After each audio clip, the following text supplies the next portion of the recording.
taco anywhere in Nigeria, the guy making bread and selling it on his head is just as proud as the guy like in the Bentley. Just this is my bread stock. I own this. I'm a CEO. So it's in the water.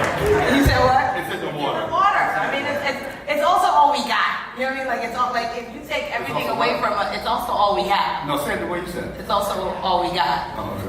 All we got. I was like, what was it? My accent come out? No, I mean like it literally. It's like if nothing else is available to us, our pride and our determination and our drive.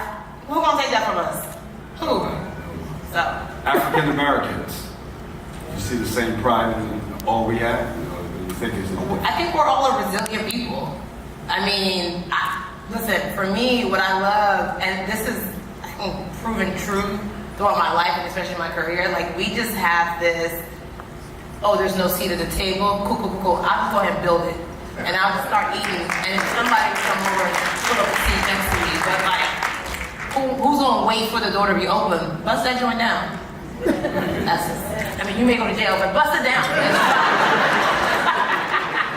This is also called trespassing. Okay, one more Nigerian question. Mom and Dad. Yes. Were they really as tough as you say? You're joking, or you joking? Because I've heard you joke a lot about your mom and your dad and the engineer and the doctor. And yes. Was that really like it? Was it really like that? You know, I think I find humor in the things that they say. They don't find them humorous. But I'm like, Mom, this is how we gonna get paid, so just like let me do it. No, but I think it's humorous because I have the opportunity of looking at it from a dual lens of being both inside and outside, but they're just inside. So they're like, oh, I don't understand. What's so funny? Everything I'm saying is true. I'm like, oh, but yeah, it's funny. Now, has anyone seen? Yvonne has a new series that she wrote, created, started, a new web series called Next Gen. First Gen. First Gen. Yes. And it speaks to this Nigerian family, right? Well, tell us about that a little bit. So, Oprah Winfrey and Give It a Yellow are our executive producers, so very excited about that. And it was actually, so pre-Insecure, because I was poor and about to give up and go back to Laurel, Maryland, where dreams go to die. Hopefully no one's here from Laurel, Maryland.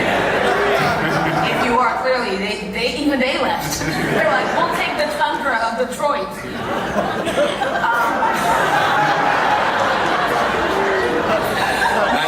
If you salt Detroit, I'm going out. All I know is like Jeff is the only one that can get me out here because I got off the plane. I was like, why can't I see my breath? Why is this possible? He was like, no, I promise you, it's good people. I was like, well, where they at? Because everybody's upset. It's 6 o'clock in the morning, mad.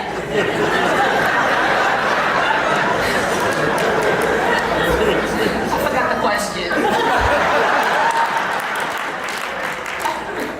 We're talking about this. Oh, first gen, yeah. So first gen. So I was poor, and it was literally I've been trying my hardest. I've moved from Laurel. This is how much I didn't want to be a doctor. I got my master's in public health to stall from going to med school. And then after getting my master's, I decided to work in Liberia after the war. Because that was easier. To not go to I was like, they just finished killing everybody? Cool, yeah, they need me. And that was easier than not telling my parents I was going to med school. And then I just moved from DC to New York and from New York to LA. And it was like little things were happening that were good. And I was believing God. I was like, God, I didn't even want this life. I didn't even know I was going to be an entertainer. So I blamed God. Naturally, who else I'm gonna blame? And so I found myself crying on Sunset Boulevard, and I was so mad. I was like, listen, man, I got a family that loves me. I could eat 3 square meals a day. I don't have to be getting my groceries from the 99-cent store, which is not a bad place to get groceries from. You just have to eat it that day. It doesn't last.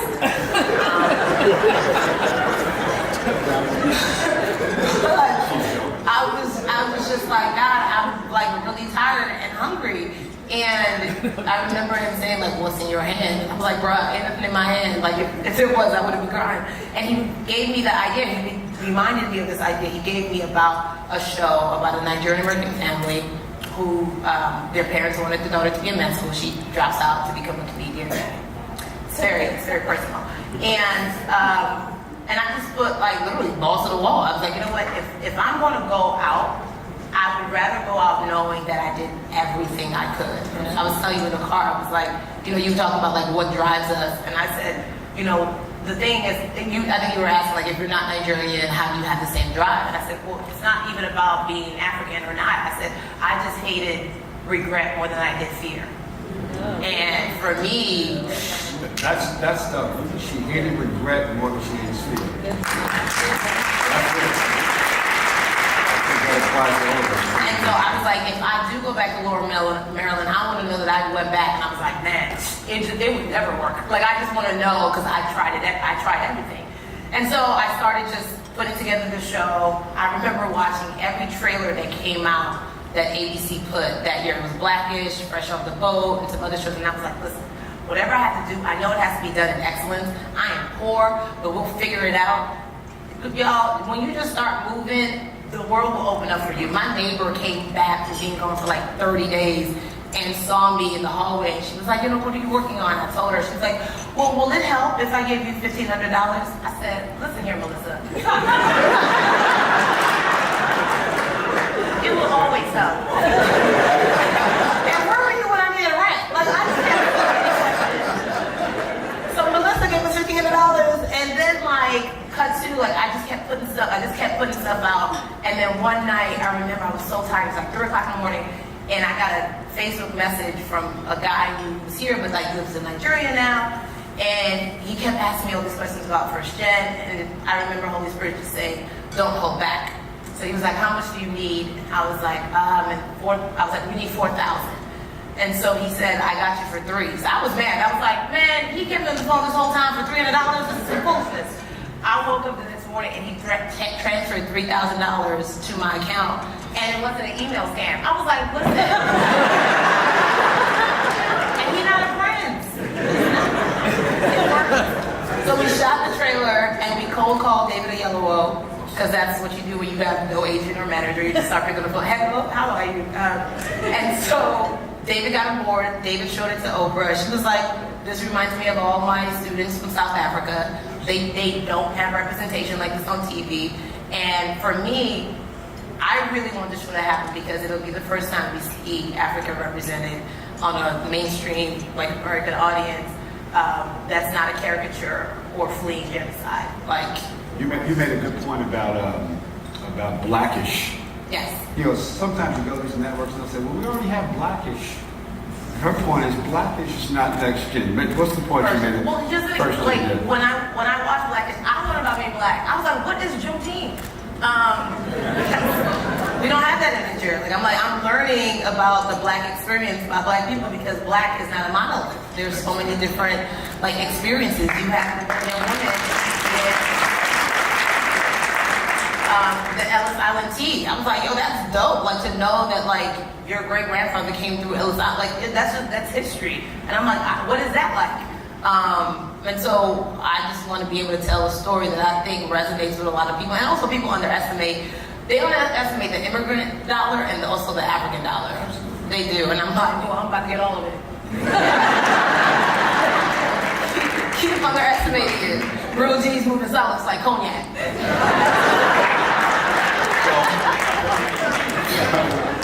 So where does Insecure fit into this timeline?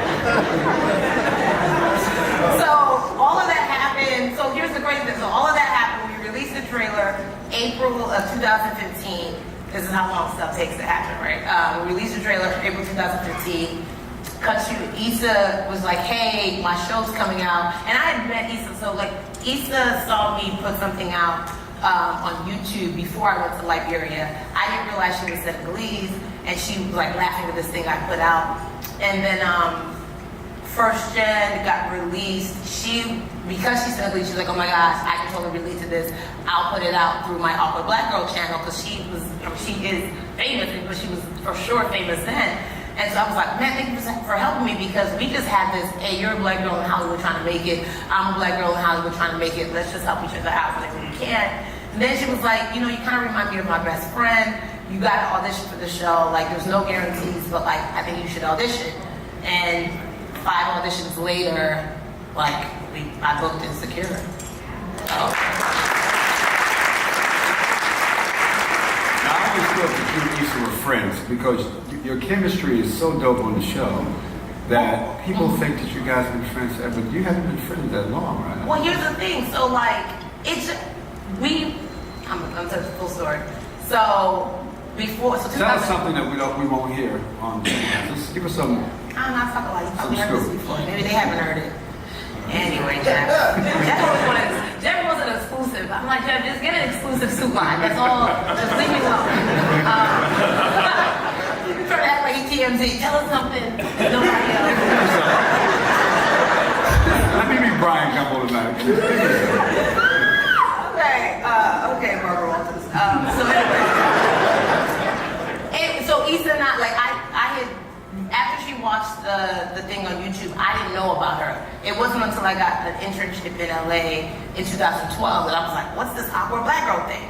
And so I tweeted her, because I had this thing, like, I think if you're cool, I know I'm cool, I'm not crazy, so like, we should be friends. So I tweeted her, I was like, hey girl, hey, like, I just moved to LA, like, let's link up. And she tweeted me back like, yes. And I was like, Twitter works. Well, you know, you gotta play it cool. You gotta act like, you know, when you get into new rooms, you gotta act like you belong, even though you're like, I have no idea what I'm doing here. And so she invited me over for a game night. And so all her friends were asking the same thing, like, how y'all know each other? And I was like, Twitter. And she was like, no. Like, I don't even invite strangers from the internet to my house. I was like, well, then how do you know me? Yeah. I was like, have we met? And that's when she told me the story, and I was like so taken aback, because it's like you never know what seeds you're sowing just by doing what you know to do that will sprout a great harvest later on. And so just through that, and she would come see me perform, because I do stand up, and she would come and see me perform, and whenever I hosted, when you're poor, you do a lot of things for money. So I used to host like weddings, funerals, baby showers, like it was anything with a mic. I was like, and now here is the deceased. He gave it a good shot. Look at that taco. So she would come and see me perform, and so we just had a good rapport. And so when Insecure happens, like my joy, my greatest joy is to make people laugh. And Issa has one of the best, like when she laughs, I don't know if she's having a heart attack, but it's just like she spasms and she like tries to make you stop with her hands. And I'm like, if I can do that every day on set, my job is done. So you guys just finished season 3. You guys are shooting. We finished season 3. Season 4 will be shooting this year. I can't wait. You've also been doing quite a bit of stand-up. I have been, yes. So I had a question before we talk about stand-up. Okay. So there was a moment where I realized that I could never be a person who was in front of the screen.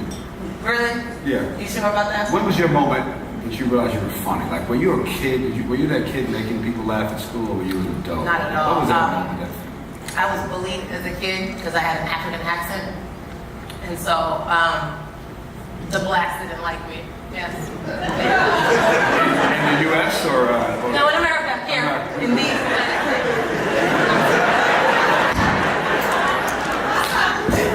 Saying, in Laurel, Maryland, of all places, like, y'all not doing nothing with your lives either. I'm in therapy. I'm still. No, so I was bullied as a kid, so I wasn't funny. There was no one to make laugh. Like, I was trying not to cry. And I remember my mom, I would come home and I'd be like, Mommy, nobody likes me. She's like, it's okay, we did not come to this country for you to make friends. I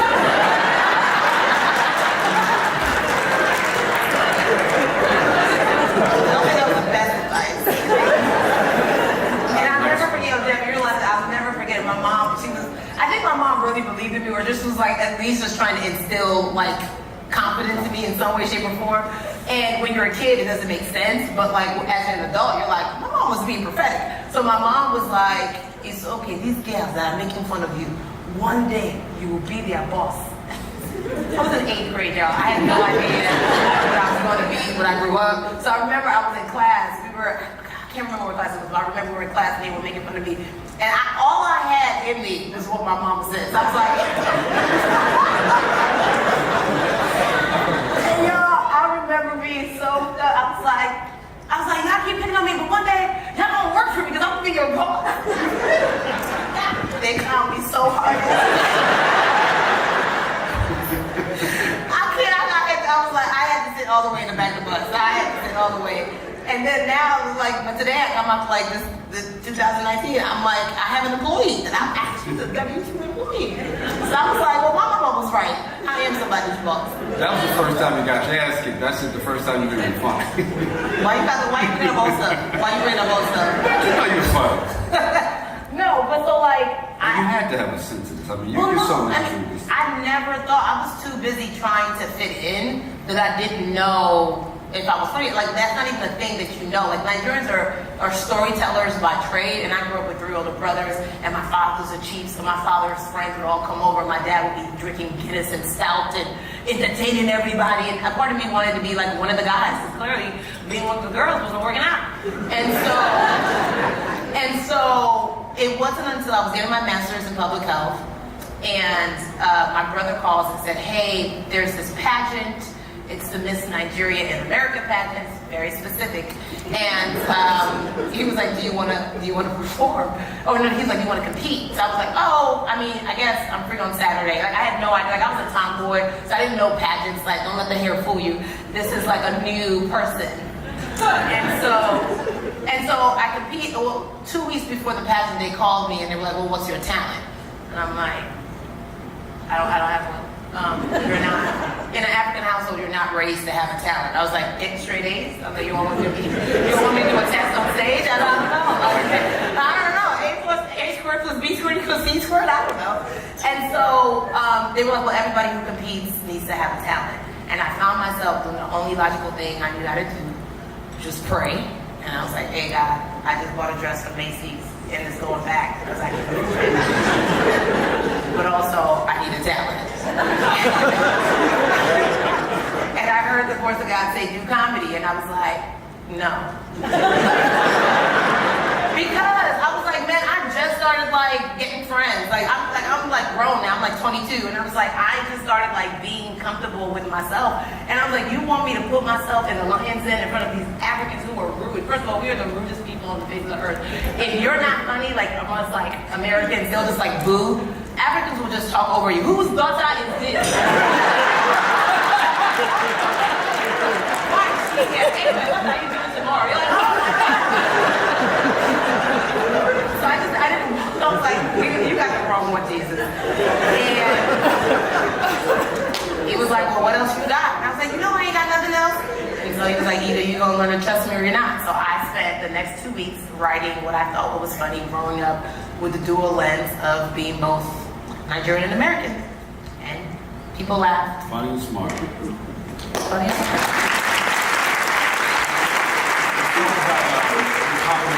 You've done stand up and you opened for Chris Rock and Yeah, Kevin Hart. A little known comic named Chris. Tell me a little bit about those guys and your relationships with them. Well, that was just amazing. Because here's the thing, comedy still scares the crap out of me. To this day, like before I do a comedy like event, I'm like, whoa. But I know better than to let the fear stop me. Because again, regret over fear. And so Chris called, and he like knows a lot of comics. But he had me do Atlanta, New York, Barclays Center, and MSG, and LA, the Dolby Theater. And I remember he told me, he was like, you got a lot of comics mad at me. Yeah, a lot of people wanted that spot. But I think you'll be great. I'm like, what? like he just believed in me in such a way and just gave me this platform that was so dope. And then cut to like, sold out Caroline's a couple of times, and then I did Night School with Kevin Hart and Tiffany Haddish show. It's just been like the thing that I was so scared of in the beginning to even start has been the thing that has opened up so many doors. And anything did Chris teach you specific that you could share? Like just Yes. from the crafts, because he's such a professional at it. He's such, like, Chris was great. So his advice to me that I'll forever cherish, when I told him, I was like, I think comedy is like a gateway drug, because I saw like him and Eddie parlay comedy into acting careers, and I was like, that's what I want to do. And he was like, comedy's not a gateway drug. Keep going, please. I've seen this. It's crazy. Keep going. I was like, it's not. He's like, comedy is heroin. I was like, okay, Chris, I don't know about drugs. I just air. I was being metaphorical. He was like, it's heroin. I was like, what is heroin? I was like, and he was like, it's not, don't do the thing, don't not do the thing that causes you to stand out so that you can like fit in with everybody else. He was like, how many black female actresses are there? He's like, there's a lot. He's like, how many black female comedians that are funny that can also act are out there? He's like, that's your thing. So don't let that go. Stop it. I was like, you right. How was working with Chris different than Kevin Hart? So Chris is very like, he's observational. Chris is just like, he'll look, he won't say a lot of things, he'll be thinking, and you're like, he'll just be thinking. Kevin just don't stop. Kevin is just like, oh, check it out. I'm like, Kevin, it's okay. Like, we get it, you're funny. He's all over the place. Kevin's all over the place. But genius too, just a different kind. Just a genius. Yeah. But like, I think like he's just like, wherever I am, I want to make sure that everyone is good. Because he was like, it was him and Tiffany, the star of Night School, so it was just kind of a lot on his plate. So he was just like, every scene, every day, every set, like, he just wanted to keep the energy up. And I'm like, bruh, it's a lot of energy. I don't think Kevin Hart can be a supporting actor ever. No. I just For what? For any movie, he's just too big for the moment. Like, No. to your point, he Yeah. just likes to do that thing. So, yeah. No, he's not supporting. Black, we only have. I mean, he's supportive, but not supportive. Why do you think there are not more black women who are funny? Like, I find black women hilarious, and this industry doesn't seem to have a pretty good place. This whole thing. My mantra was because Hollywood, right? And every time I see something that isn't happening, I get really curious about why and how do we make it. What do you think the opportunities are for more black sisters are funny too? There's Amy Schumer and Tina Fey and a whole bunch of other people in general. I think sometimes we pigeonhole ourselves, right? As a community, because I know when I go to do comedy clubs, here's how most women, especially women of color, are introduced.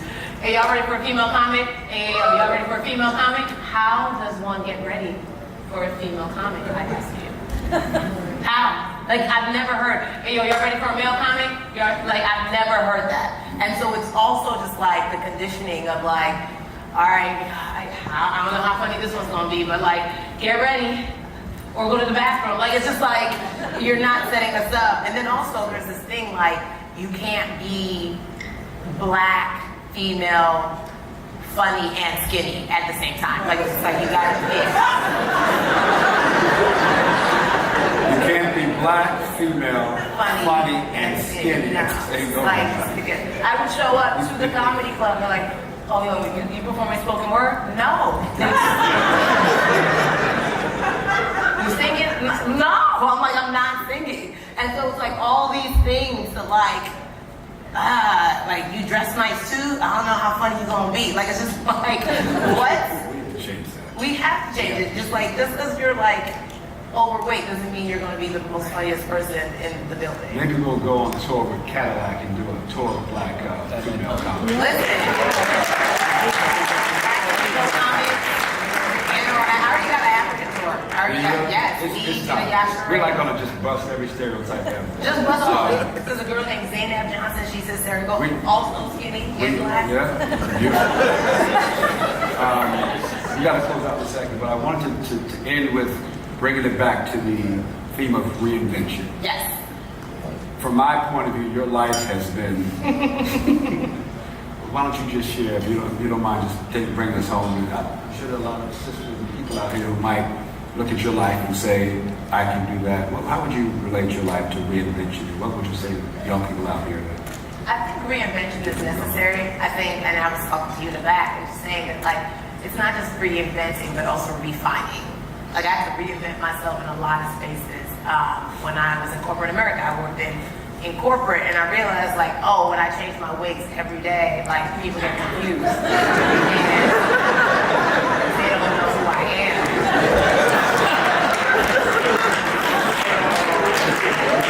Maybe I can't work in corporate America. I was like, I got to go. I was like, it's one day I want to be blonde, and tomorrow I want to be red. Like it doesn't like I can still get the job done.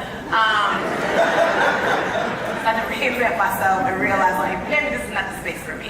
But then like when you move to New York, it's like, oh my God, like I didn't know this was available because Laura, Maryland. And so then I'm in New York and I'm like, this is amazing, this is great. Like a city where dreams can actually come true, but like now you gotta like hustle and figure out your way. And then you move to LA and like yeah, I had to reinvent myself there. But I think one thing that was always being perfected was my character. And so whenever you reinvent yourself, you always have to keep the core of yourself like pure. You always have to keep that. Like if you're refining your character to make you the most optimal version of yourself, wherever you place yourself, you will always succeed. And so for me, reinventing has come into being like, okay, there will be a different space, but at the core and base of who Yvonne Orji is, that person will go in every arena and will always succeed. And it always takes courage, no matter what. For sure. Courage, faith, determination, and a will to just not need to shop at the 99 store for groceries. Because that's what keeps me going. Also, this new mortgage I got, why didn't no one tell me? Like, mortgage, you always have to work. I'm like, how much does it cost to fix a roof? Wow. So yeah, thank you. Yeah, no, I do not wish to always have to work, so I rebuke that comment.